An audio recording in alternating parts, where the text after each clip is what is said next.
So I can imagine Blake Lively supporters most likely using Justin's text against him, because there's a portion in it where he says, well, I'll just read you what he said. He says, "It's hard to feel so much of what they believe about me is false because they are so convinced that it's real." And the minute I read that, I was like, they're going to use this against him. But for me, this is how I read it. This is a person coming off of a very traumatic meeting where he knows what they're saying is not true. And you're in this place in your life where you're like, what do I do? He's battling, not wanting to discredit their feelings, but also knowing what the facts are. And so he's like, and I was so stunned that I could not even figure out what to say.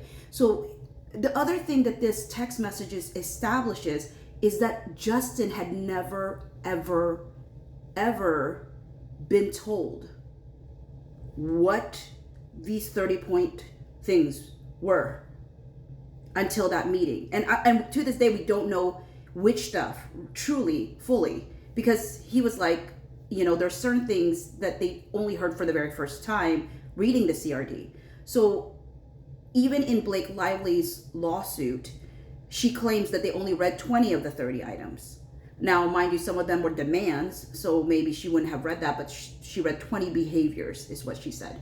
So I don't know if there was other behaviors that they read in that 30-point document that they didn't hear, in that meeting, right?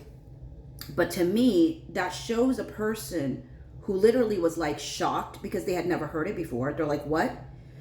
And then secondly, he was a person that didn't want to discredit their feelings.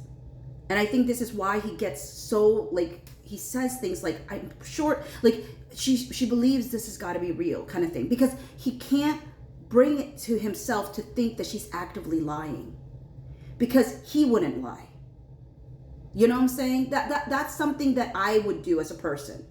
I don't want to discredit another person's feelings. So I'm going to say, I know what the facts are, but I can give her that she believes that, but the facts don't add up to that, right?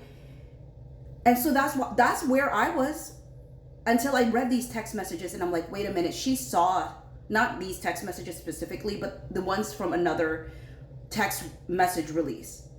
That's when I realized, no, I've been giving Blake Lively too much credit. I thought she at least believed things, but I think she genuinely used it as leverage.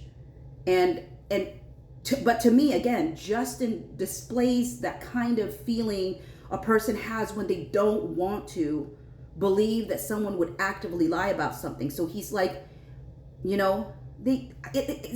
like, it's so hard to tell them that what they believe is not true because they seem to really believe it. And it's like, Justin, this is why she wanted you alone. That's why she didn't want you to necessarily bring Jamie or the rest of the team. This is why she only emailed you. And if you didn't forward it to the team, she would have only had you. Someone she's claiming she is accusing of sexual harassment, she would have only had you in her Tribeca home. Someone she claims sexually harassed her, she would have brought you into her home to have this thing with Ryan. Okay? So I know that Justin, the way he writes, is always going to get him in trouble because he's always giving people the benefit of the doubt. The benefit of the doubt Blake Lively would never have given him.